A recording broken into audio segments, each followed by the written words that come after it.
अब हमारे पास यहाँ पे विभाज्यता का एक और हमारे पास क्वेश्चन आया है, जिसमें कि हम लोग सबसे पहले क्वेश्चन क्या करेंगे, 150 और 1000 के बीच कितनी संख्याएं 13 से विभाज्य हैं। बोलते 67 है, 65 है, 66 है या 64 है। तो इसकी सीधी और सिंपल ट्रिक आज हम लोग करने वाले हैं, जिसमें कि आने वाले टाइम में आपको कोई भी दिक्कत नहीं आएगी। जिसमें कि हम लोग देखते हैं, सबसे पहले इसने बोला 150 और 1000 को अगर हम लोग 13 के साथ ये सारे के सारे डिविजिबल हैं तो उसका आंसर कितना हो जाएगा। हम लोगों ने क्या करना है, सबसे पहले 1000 को 13 के साथ डिवाइड कर देना है। दूसरी तरफ हम लोगों ने 150 को डिवाइड कर देना है 13 के साथ।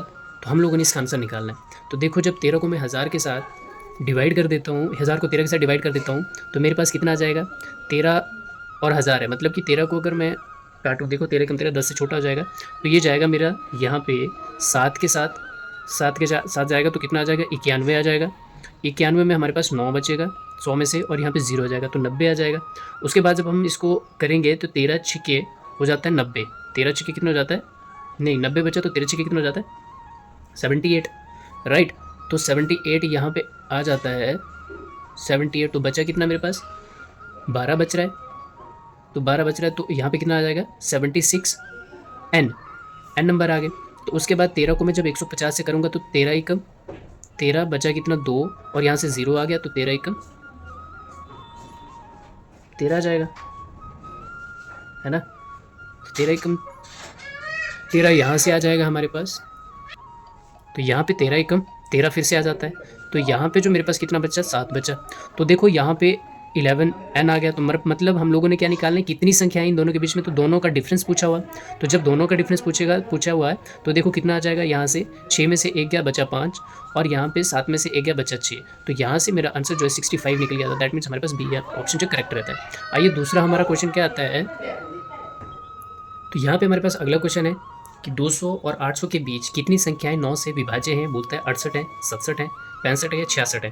तो इसकी सीधी और सिंपल ट्रिक करने वाले, देखो सबसे पहले अगर कोई भी क्वेश्चन आपको ऐसा पूछ लिया जाता है तो सबसे बड़ी संख्या कौन सी है, 200 या 800। तो 800 जो हमारे पास सबसे बड़ी संख्या होगी, तो सबसे पहले आपने क्या करना है, 800 को डिवाइड कर देना है किसके साथ, किसके साथ पूछा है, 9 के साथ पूछा है।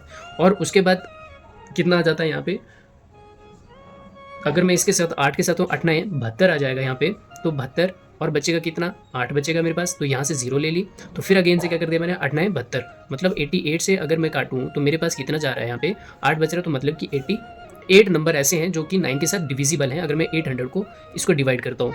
अब मेरे पास अगला क्या आ जाता है, यहाँ पे अगला क्या मेरे पास, देखो 200 है।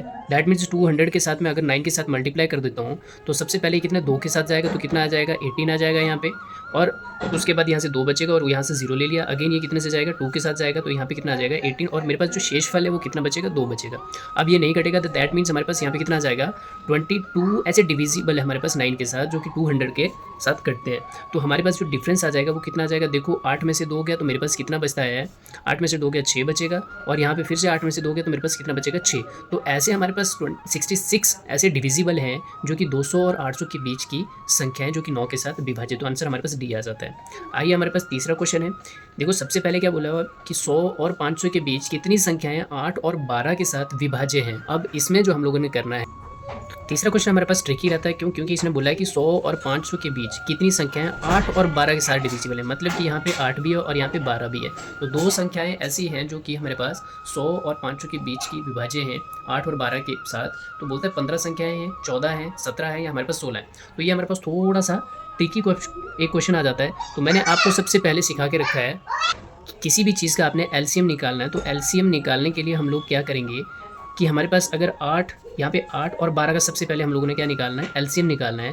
तो जब इसका एलसीएम निकालेंगे तो देखो सबसे पहले मैंने आपको बताया जब एलसीएम करवाया था तो एलसीएम में क्या बोला था, जो सबसे बड़ी संख्या होती है उसको इस हिसाब से मल्टीपल उसका निकाल दो कि वो हमारे पास 8 के साथ क्या हो जाए, कट जाए, संख्या कटती हो। तो देखो यहाँ 8 और 12 का सबसे पहले एलसीएम निकालना है।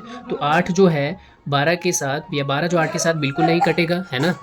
तो देखो सबसे पहले देखो 8 नहीं कटेगा, देखो 12 है यहाँ पे, 8 कमा 8 8 दूनी 16, तो दैट मीन्स वैल्यू बढ़ रही है। तो क्या करना हमने, इसको ही मल्टीप्लाई कर देना 2 के साथ, तो हमारे पास कितना आ जाता है यहाँ पे 24 आ जाता है। तो 8 और 24, तो देखो कितना आता है, कटेगा 8 कमा 8 8 दूनी 16 8 3 24, मतलब 8 3 के साथ कट के ये और ये कट रहा है, तो 3 के साथ। तो अब देखो क्या आ जाता है कि इन दोनों का 8 और 12 का जो एलसीएम आ जाता है मेरे पास, वो कितना आ जाता है 24 आ जाता है।